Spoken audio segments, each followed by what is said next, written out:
Você já abandonou alguma coisa importante na sua vida por causa de distração? Você já perdeu o seu tempo, já deixou de fazer alguma coisa que seja importante por causa de distração? Já aconteceu isso com você? Ou é só comigo que rola isso aí? Já rolou com você também, né? Provavelmente. E até coisa pequena, né? A distração é algo muito comum no nosso tempo. É algo muito comum pelo excesso de convites e informações que a gente tem. E a palavra do Senhor nos mostra que a gente precisa se posicionar.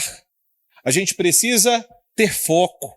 A gente precisa observar aquilo que é realmente importante dentro do nosso relacionamento com o Senhor, dentro do nosso chamado, dentro do nosso propósito, para que a gente não viva distraídos e não perca a nossa força, não perca a nossa disposição, não perca a nossa continuidade dentro daquilo que o Senhor nos chamou por causa de distrações. Então eu queria ler um texto com vocês, lá em Neemias, no capítulo 6, verso 3. Neemias, capítulo 6, verso 3, é um texto bem curtinho e a gente vai refletir apenas nessa passagem, então você pode deixar a sua Bíblia aberta aí. Neemias, capítulo 6, verso 3, diz o seguinte: respondi com a seguinte mensagem: estou envolvido em uma obra muito importante. Repita comigo, muito importante. E não posso ir, porque eu deveria interromper o trabalho para me encontrar com vocês. E esse texto, ele tem tudo a ver com o que a gente vai estudar aqui agora. Dentro do judaísmo existem fases que foram muito importantes.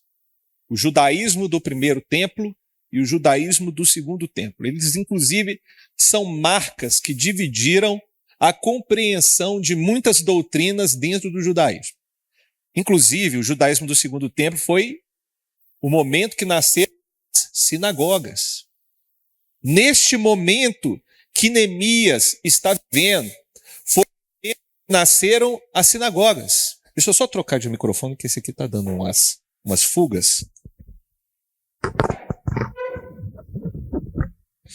Então, passou a existir um novo momento cultural dentro do povo hebreu e dentro da forma com que eles compreendiam a palavra de Deus. Neemias, inclusive, ele foi um homem homologado pelo rei da Pérsia, por Ciro, para trabalhar na reconstrução dos muros da cidade de Jerusalém. Ou seja, havia ali um processo de reconstrução da identidade judaica. Havia ali um processo de reconstrução de toda uma cultura que havia se perdido depois de 70 anos de exílio babilônico. Vocês já pararam para pensar? Imagina nós aqui, Beverly Hills, a nossa cidade. Nós temos uma cultura, um jeito de ser, uma forma de agir, de pensar. Imagina que nós fôssemos exilados por Buenos Aires. Vamos, misericórdia? Que isso, gente? Não, o João não gosta dos argentinos. É meio assim, tá, gente? Eu estou colocando os argentinos na parada, porque é mais ou menos a mesma raivinha que os judeus teriam pelo exílio na Babilônia. Talvez muito pior, né? Porque eram inimigos de verdade, era coisa de matar gente. E eles foram exilados em uma cidade que era muito mais poderosa. Não estou dizendo que Buenos Aires é muito mais poderoso que BH, mas imagine que seja uma cidade muito mais desenvolvida em termos de exército, de cultura, de tecnologias.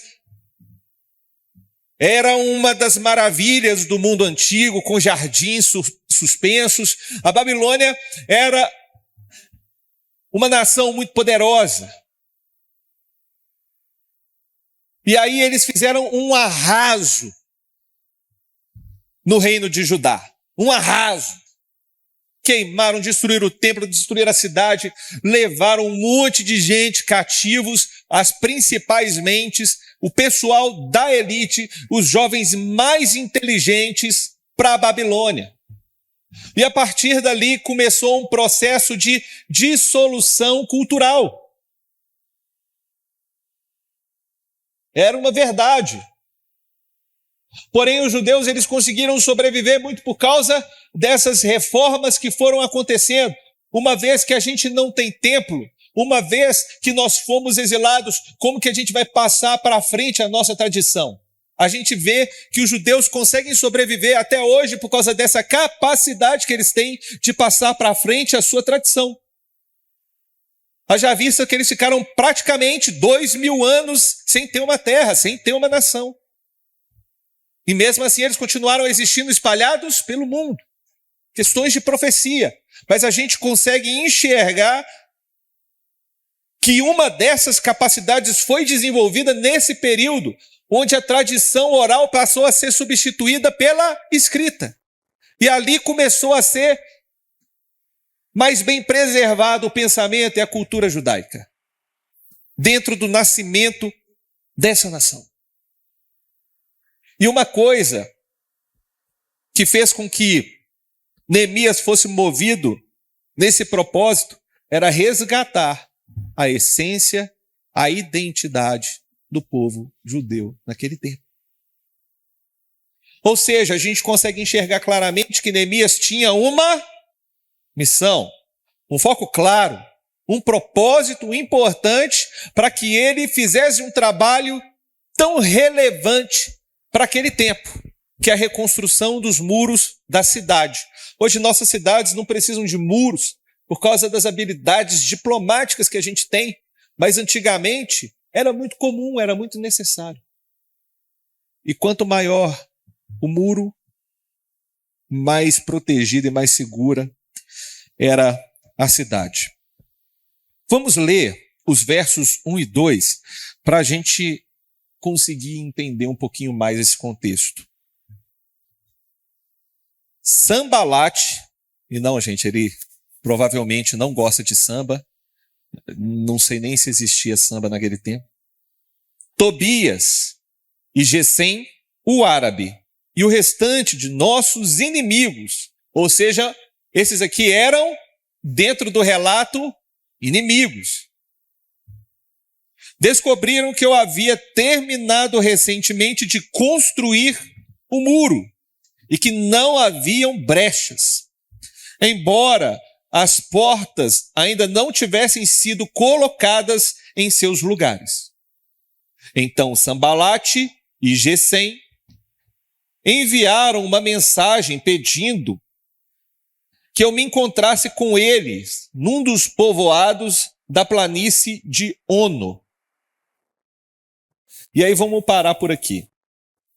O restinho do texto é sabendo que eles planejavam me fazer o mal, mas a gente já leu o versículo seguinte. Ou seja, ele recebeu um convite de pessoas que eram identificadas como seus inimigos. Mas Sanbalate e Gesem eram pessoas que tinham interesses políticos e eles tinham também influência política. A gente está falando de governantes, a gente está falando de pessoas que reinavam em determinadas regiões.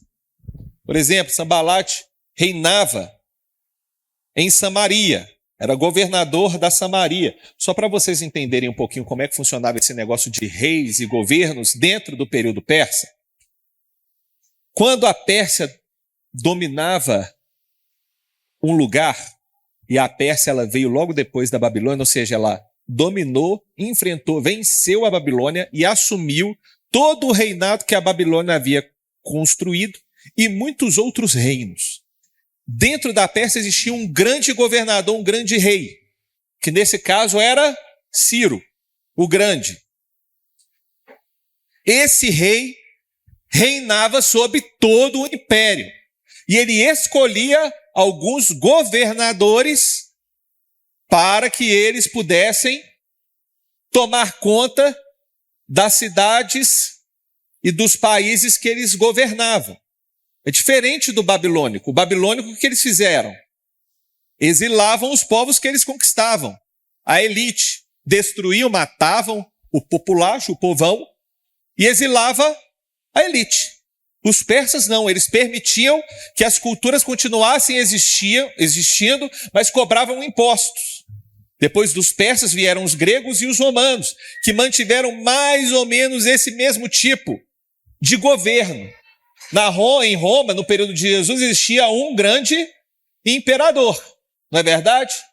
Esse imperador elegia governadores de províncias maiores que elegiam os sátrapas deles, os governadores deles dentro daquelas províncias menores. No caso, Herodes era um dos governadores, era o rei da província de Judá e que era escolhido por Pilatos, que é escolhido pelo imperador romano. Entendeu? Então assim funcionava mais ou menos o sistema de governo naquele mundo antigo. Então Sambalate, ele era um homem escolhido para governar Samaria. Samaria era aquela terra das 10 tribos de Israel. Eram 12 tribos, não era verdade? Aí separou, ficou 10 tribos. Samaria, capital das 10 tribos do Reino do Norte. Judá, capital das 2 tribos do Reino do Sul. Então, a gente está vivendo nesse período de divisão. Sambalate era inimigo do povo de Judá. Por quê? Mesmo sendo irmão. Porque eram reinos que tinham pensamentos diferentes. Então, por mais que fossem irmãos, a gente está falando de uma briga de povos irmãos. A gente está falando de um convite de um povo irmão. A gente está falando de um convite do mesmo povo. Filhos de Abraão, de Isaque e de Jacó. Sambalate, governador de Samaria, convidou o governador de Judá. A gente sabe qual foi a proposta? A gente não sabe. A Bíblia fala que eles pretendiam fazer o mal, mas certamente Sambalate não ia fazer o convite aparentando quem iria fazer o mal. E por que Neemias não aceitou esse convite? Porque Neemias estava focado em um trabalho importante. E quantas vezes a gente cede aos convites das distrações do nosso tempo, nos momentos em que a gente está realizando trabalhos importantes para a obra do Senhor? Você já passou por essa fase alguma vez? E aí eu te pergunto, será que esse convite está sendo feito pelo seu amigo ou pelo inimigo das nossas almas? Será que aquele que busca nos distrair do nosso serviço no reino de Deus, do nosso relacionamento com o Senhor, ele é um amigo ou ele é um inimigo que se traveste de amigo e que está tentando te tirar da presença e do relacionamento com Deus, que é a coisa mais importante da sua vida? Olha só, quantas vezes a gente, por causa de distrações, de convites, a gente perdeu a nossa identidade como servos e servas do Senhor? Quantas vezes, por causa de sutilezas que o inimigo coloca em nossa frente, a gente foi perdendo a nossa força e a nossa esperança em Deus? Quantas vezes, por causa de detalhes da nossa vida, nós deixamos de estar na construção dos muros que fortificarão a nossa cidade, do nosso coração, dos ataques constantes do maligno? Então as distrações, elas podem parecer coisas simples e inofensivas, mas elas vêm de maneiras travestidas de coisas boas e às vezes até em grandes quantidades, trazendo aqui para o nosso contexto. E quando elas vão se acumulando no nosso coração, a gente pode ceder e deixar de fazer coisas importantes. Para pensar na sua vida prática, no seu trabalho.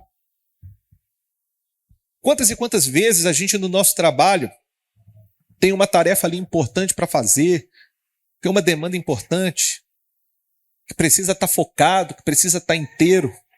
E aí surgem pequenas distrações. Talvez é um amigo do trabalho que vai falar alguma coisa que aconteceu, sei lá, falar mal de uma outra pessoa, de um colega. E aquela distração, ela te atrasa dentro de um tempo que você tinha contadinho. Não, eu precisava focar ao máximo para terminar essa demanda, mas aquela uma horinha de distração me tirou o tempo necessário para eu terminar essa tarefa com excelência. Isso já aconteceu com vocês? Já rolou comigo. Obviamente. Claro. Já teve vezes de eu ter que trabalhar a mais, mesmo não trabalhando a mais. A verdade é essa, porque eu estava distraído na hora do trabalho. Pastor também dá os seus vacilos, né não, gente? Pastor é de carne e osso também. É miserável como qualquer um. Mas a gente precisa estar atento às nossas distrações para que elas não nos prejudiquem. Então pega esse princípio para a sua vida pessoal e pega esse princípio principalmente para a vida espiritual e seu relacionamento com Deus, para que esses convites de pessoas importantes, a gente está falando de pessoas importantes e influentes naquele tempo, naquela região, naquelas províncias. A gente está falando de gente graúda. Eu sei que muitos de nós, ao receber convites assim, não recusaríamos e deixaríamos talvez trabalhos e missões importantes que temos por causa de distrações. Mas aí no verso 3, como a gente leu anteriormente, Neemias ele estava convicto do propósito que ele tinha. Repita comigo. Convicto. Repete comigo mais uma vez agora. Eu preciso estar convicto. No reino de Deus não existe espaço para confusão. Principalmente em relação ao nosso relacionamento com Cristo. Repete comigo de novo. Não existe espaço para confusão. Porque se você estiver confuso, você vai se distrair. Se você estiver confuso ou confusa, vai aparecer algo que soe mais importante do que o seu relacionamento com Deus. Então você não pode estar confuso no seu relacionamento com o Senhor. E por que você não deve estar confuso? Porque Deus é Deus. Mas Deus fez algo que eu não estava esperando. É Deus. Se você esperar tudo que Deus vai fazer, Ele é o quê? Você, né? Nem você espera as coisas que você faz. Tem coisa que eu faço assim que eu falo, nossa, mas como você é burro. Ontem, bicho, ontem foi doido demais. Eu fui dar banho na Bela. Aí eu peguei a banheira, coloquei no quarto para dar banho nela. Aí eu fui encher a banheira e a banheira ela tem tipo um sifãozinho assim, que você tem que fechar. Aí eu esqueci ele aberto, né? Aí eu joguei a água e tô sentindo um trem molhado na minha perna. Eu olhei assim, molhando o chão do quarto todo. Aí beleza, eu corri, fechei o sifão, coloquei a jarra para encher na pia do banheiro. E aí eu coloquei e deixei ela enchendo enquanto eu estava limpando o chão. Aí o inteligente deixou o bico da jarra para fora da pia. Aí encheu, a jarra transbordou para fora da pia, molhou o chão todo do banheiro também. Aí eu falei, ai, que burro, velho. Como consegue ser burro desse jeito, cara? Não tem condição. Não tem lógica, não. Eu fiquei surpreso com o que eu consegui fazer. Sério mesmo. Eu falei, é um requinte de genialidade ali para conseguir fazer uma coisa dessa que é só Jesus acaso. Eu não contava com a minha astúcia. É isso mesmo, Dedé. Eu não contava. Mas eu tô igual o Dedé falou. Ultimamente, agora como pai eu tô virando igual o Dedé falou. Chuveiro velho, gente. Chuveiro velho. Chuveiro velho não liga. E quando liga, não esquenta. Então a gente tem que ser assim na vida. Não é não, Dedé? É, é isso aí, é isso aí. O que vocês aprenderam ontem no negócio das mulheres lá? Mas coisas edificantes, né? Coisas dos homens a gente aprende, é isso aí. Os homens saem com essa. Eu vou falar para vocês. Isso aí para um homem é de grande sabedoria, não, Cunha? Ué. O homem ele precisa ter sentimentos de aço. E a verdade é essa. Então, mas eu fiquei surpreso com a minha capacidade de fazer. Homem, coisas de homem. Vocês mulheres nunca vão entender a nossa capacidade de fazer bagunça. Mas, prosseguindo aqui, pessoal, nós precisamos estar convictos do nosso propósito, porque quando a gente está convicto, as distrações não nos alcançam. E a gente pode citar um monte de distração. No caso de Neemias, ele teve essa distração. Essa distração de ser convidado. Mas teve também outros momentos nesse processo de reconstrução do templo e dos muros da cidade. Zorobabel, por exemplo. Pessoas eram ameaçadas de fato, eram coisas difíceis. Os povos vizinhos vinham para tentar matar os caras, eles tinham que construir o templo com uma pá na mão e uma espada na outra para se defender. Literalmente isso que está escrito na palavra de Deus. Neemias, ele precisou ser muito focado para que ele não se distraísse com as coisas que acontecem. Neemias sentia fome igual você, desejo igual você, medo igual você, frio ou calor, não sei qual que era a estação, não me lembro exatamente.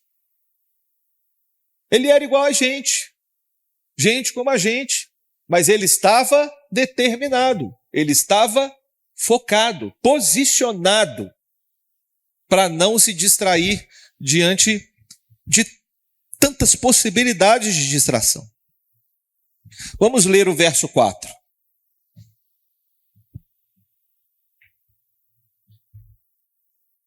Quatro vezes eles enviaram a mesma mensagem e cada vez lhes respondi da mesma forma.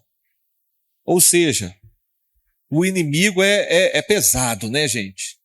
Além de mandar, ele insiste. E aí, por isso que é importante a gente ter esse discernimento em relação às distrações que a gente tem. Por quê?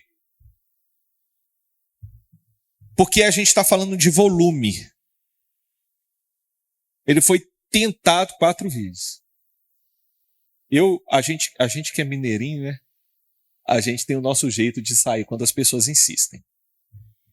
Às vezes, sabe aquela pessoa que fala assim, ô Zé, vamos fazer um negócio aí. Você já sabe quando a pessoa quer fazer alguma coisa que você não quer fazer, ou que você não pode fazer, quando ele pergunta assim, ô Zé, o que você vai arrumar amanhã? Se você falar que tá à toa, eu já falo assim, ó, tô no corre. Mas conta aí, vamos ver, de repente eu desmarco. Desmarco um FIFA. Isso, brincadeira, gente. Mas você está num trabalho, vamos supor que você está numa demanda importante da sua vida que você precisa focar. Por exemplo, a Manu, que vai fazer mestrado, e para escrever tese de mestrado, a pessoa precisa ter uma concentração muito importante ali. Período de concentração é difícil, aquilo vai e volta várias vezes, a tese precisa ser provada, analisada, revisada por pares, por gente chata, então exige muita concentração, muito foco nessa demanda importante. Aí chega uma amiga lá em Brasília, suponhamos que ela fez uma amiga lá em Brasília, chega lá para ela, ô Manu, o que você vai arrumar amanhã? Aí a Manu fala assim, só vou estudar. Isso pro brasileiro é nada. Estudar, tranquilo, estudar você estuda depois. Vou só estudar. Aí a amiga fala, não Manu, mas só estudar você estuda depois. Aí a Manu fala, não, mas eu não tenho tempo. Eu tenho que estudar, porque se eu não estudar muito, eu não vou conseguir escrever essa tese. Eu tenho que estudar, ler tanto de livro desse tamanho para fazer um monte de conta, né? Desenvolver, eu não sei como que funciona o mestrado na engenharia. Imagino que tem que fazer muita conta, tem que fazer muita conta, tem que estudar filosofia, impactos, né, das obras no local, né? Derrubar, não quer? Fugiu as coisas lá. Mas eu imagino que seja uma coisa difícil. A minha esposa também é engenheira, né? Outro dia ela fez uma conta que tinha 20 páginas. Eu falei, que isso, Zé? E tudo letra. Eu falei, meu Deus. Eu quase orei e falei, sai, inimigo. Misericórdia. Como é que você consegue, amor? Não consigo nem pensar. Eu tenho que pensar quanto que é 2 mais 2, né? Outro dia eu estava vendo um meme do Messi, né? A pessoa que tem TDAH. Quem suspeita que tem TDAH aqui? Eu não suspeito, eu tenho. Laudado. Mas eu estava vendo lá um memezinho, aparece o Messi chorando lá no banco, né? O avião vai cair. Tem 30 paraquedas e 29 passageiros. Aí aparece o Messi chorando. E o meu TDAH quando ataca, né? Eu chorando lá, que não está conseguindo fazer a conta. Aí ele acha que vai morrer, né? Mas vocês não entenderam não, né? É só quem tem TDAH que entende essas bobeiras aí. Que a gente vive umas coisas dessas aí. Né? Mas tudo bem. Aí eu estou distraindo já. Mas ela tem que ser firme. Aí vamos supor que essa amiga dela seja insistente. Não, amiga, é uma oportunidade única. Não, eu tenho que estudar. Amiga, aquele cara vai estar lá. Quem? O Zé Fuinha, sei lá. Vai estar lá, você tem que ir. Não, não vou. Eu tenho que estudar. Sabe quem que vai estar lá, amiga? Quem? O cara que vai apresentar o show, sei lá do quê. Vai tentando, a pessoa vai tentando tirar o foco. Se a pessoa ela não tiver convicção daquilo que ela faz, ela se distrai diante do propósito importante que ela tem. É ou não é? É verdade. E a gente fica o tempo todo se distraindo. Então, mais um ponto. Precisamos ter firmeza, solidez, dentro daquilo que o Senhor nos chamou. Já estou te dando a ideia. Tá bom? Cuidado com os convites, porque é pauleira. Véio. Eu escrevi só TCC na minha vida. E TCC é chato demais, 40 páginas, mas a gente tem que escrever 400, né? Coisa de louco. Mas, vamos lá, gente. Prosseguindo para o final. Então a gente precisa ter convicção e firmeza, para que a gente não seja confundido e nem passe por tanta distração. A gente precisa também ver o que Jesus fez. A palavra do Senhor nos mostra que quando Jesus Cristo estava pendurado no madeiro, um dos ladrões falaram o que para ele? Falou o que para ele? É ou não é? Um dos ladrões falou, se você é...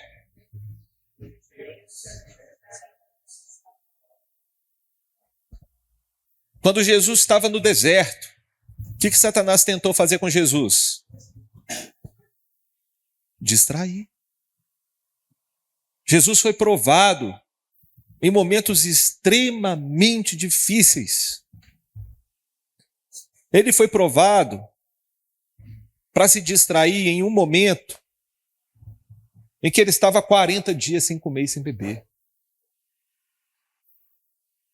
Ele foi provado a se distrair quando ele estava pendurado no madeiro.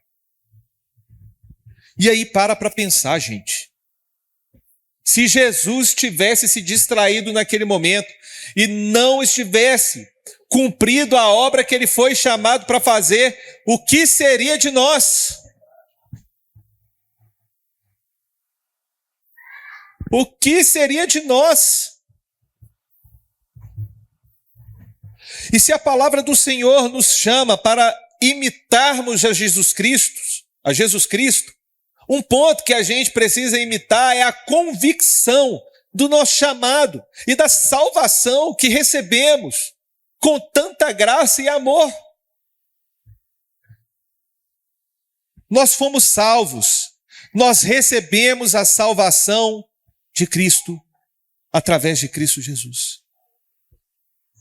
Porque ele foi convicto, porque ele não se distraiu, porque ele não olhou nem para um lado nem para o outro e deixou ser levado pelas coisas desse mundo. E você pode dizer, Lucas, mas Jesus é Jesus, eu não sou Jesus. Eu sei que você não é Jesus, eu sei que você não é Jesus. Mas a gente precisa tentar, gente. A gente não pode criar barreiras e desculpas em nosso relacionamento com Deus e deixar que as coisas deste mundo apaguem a nossa fé ou enfraqueçam ela a tal ponto que pareça apagada. Independente de qualquer coisa, eu creio que todos nós aqui recebemos um dia a salvação em Cristo Jesus e a gente tem momentos de variações e de oscilações na nossa fé. Mas é importante a gente buscar ao máximo ser sólidos e ser convictos do nosso relacionamento, do nosso chamado com Cristo Jesus Cristo, com Jesus Cristo. Amém? Então observe, meu irmão e minha irmã, aquilo que está te destruindo, aquilo que está te distraindo. Eu vou te pedir que você reflita aí por um minutinho, feche seus olhos e pergunta para Deus, Deus, o que tem me deixado disperso ou dispersa em meu relacionamento contigo? O que tem atrapalhado o meu relacionamento com o Senhor? Quais são os focos e os pontos de distrações que me impedem de orar, que me impedem de ler a tua palavra, que me impedem de te buscar, de estar em comunhão com os meus irmãos? Porque aqui, meu irmão, nesta igreja, aqui não é o momento, nem a ocasião e nem o lugar de nós julgarmos ninguém. Porque todos nós somos passíveis. Todos nós passamos por distrações. Todos nós somos tentados. Todos nós somos provados. Todos nós podemos passar por vários tipos de provação e de provação e de provação. E eu sei que em algum momento você vai cair. Eu vou cair. Nós caímos porque somos pecadores e falhamos, mas a misericórdia do Senhor é grande demais. A graça do Senhor nos ajuda a nos levantarmos novamente, porque Ele te escolheu. E Ele te escolheu para caminhar com Ele. No entanto, Ele pede, não se distraia. Tenha convicção da sua fé. Tenha convicção do seu chamado. Tenha convicção do seu relacionamento com Ele, meu irmão e minha irmã. Se você tem um chamado específico que Deus te deu, uma vocação única, uma vocação que vai compor o serviço do corpo de Cristo. Não deixe que essa vocação morra. Não se distraia em relação a isso. Potencialize-a. E use os seus dons, as suas habilidades e a sua vocação para render glória ao Senhor. Às vezes você está distraído também no seu trabalho, na sua maternidade ou na sua paternidade.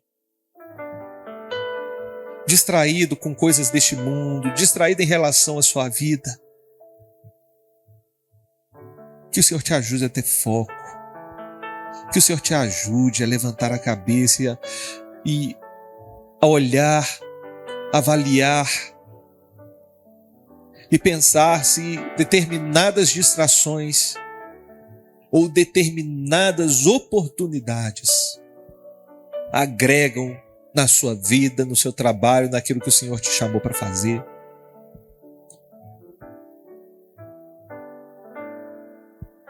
Um dos maiores problemas que temos não é governo, não é eleição, não é futebol, não é o país que a gente vive, não são as influências. Um dos maiores problemas que nós temos é quando nós deixamos o nosso coração viver distraído. É quando nós deixamos que sim, essas influências e esses problemas penetrem na nossa vida de tal maneira que acabam roubando a nossa identidade e nos transformando em alguém confuso que não sabe o que quer. E não nos permite evoluir, desenvolver a capacidade que temos, que Deus nos deu. Deus nos deu habilidades únicas, capacidades únicas, que podem ser desenvolvidas, potencializadas e trazer virtudes para várias áreas da nossa vida. Que a gente saiba aproveitar e não ceder às distrações deste mundo. Senhor, Santo Espírito de Deus, peço a Ti que Tu nos ajudes a compreender as nossas fraquezas e os pontos de distrações que temos permitido entrar tanta sujeira, tanta poeira em nossa vida. Eu peço a Ti, Senhor, para que o Senhor abra as mentes dos nossos irmãos e a minha mente também, Pai, para que a gente possa enxergar, ó Pai, com muita clareza o propósito que o Senhor tem para nós. Que a gente possa enxergar com muita clareza aquilo que nós devemos fazer no trabalho, nas nossas vidas, os pontos que a gente deve realmente trazer para dentro e agregar no nosso crescimento. Aquilo que vai nos ajudar também a descansar de verdade, a aliviar a nossa mente de tensões que a gente vive todo dia. Porque às vezes as distrações cansam até mesmo o nosso descanso, Pai. Afetam até mesmo os momentos que temos para esvaziar a mente, porque ela está o tempo todo processando distrações que talvez não vão me levar a lugar nenhum. Então eu peço, Senhor, que o Senhor ajude esse irmão e essa irmã a viver uma vida mais focado, com menos distração. O Santo Espírito potencializa essa mente, abre essa mente para entender a Tua vontade, para fortalecer em primeiro lugar, Senhor, o relacionamento contigo. Porque é este relacionamento que preenche os nossos espaços vazios. É o relacionamento com o Senhor, Pai. Ó Deus, nós não podemos ser verdadeiramente felizes se não tivermos um relacionamento contigo. Se a nossa vida estiver cheia de buracos, que ao preenchermos, abrem mais buracos. E nunca é satisfeito de verdade, Pai. Porque somente o Senhor pode preencher o vazio do coração do homem. E nós clamamos a Ti, Pai, para que, se essa distração é causada por algum vazio,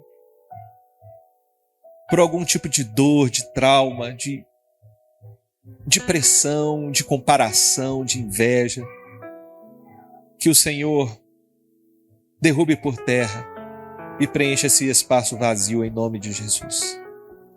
Eu clamo ao Senhor, ó Deus, que nesta igreja, cada um que tiver um ministério para ser desenvolvido, que tenha foco, que tenha convicção,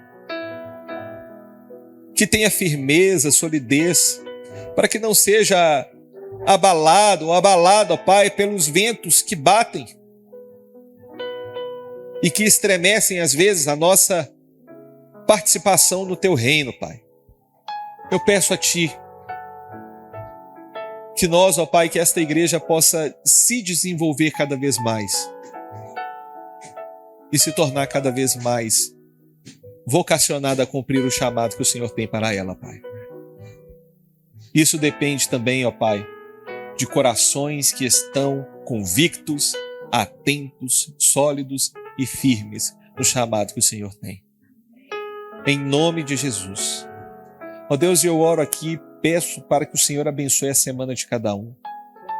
Que nós tenhamos uma semana de vitória e de alegria na Tua presença, que a gente possa ir para casa em segurança. Guarda-nos, ó Pai, livra-nos de todo mal e nos ajude na nossa trajetória. Com o amor de Deus o Pai, a maravilhosa graça de Cristo Filho e as doces consolações do Santo Espírito de Deus sejam presentes sobre a vida de cada um de nós, por onde andarmos e oramos, em nome de Jesus. Amém e amém. Glória a Deus. Aplauda ao Senhor. E todos vocês que nos visitam são todos muito bem-vindos. Vocês recebam um abraço de nossa comunidade e vamos dar um abraço de verdade, tá, pessoal? Deus abençoe vocês. Até o próximo domingo, se Deus quiser.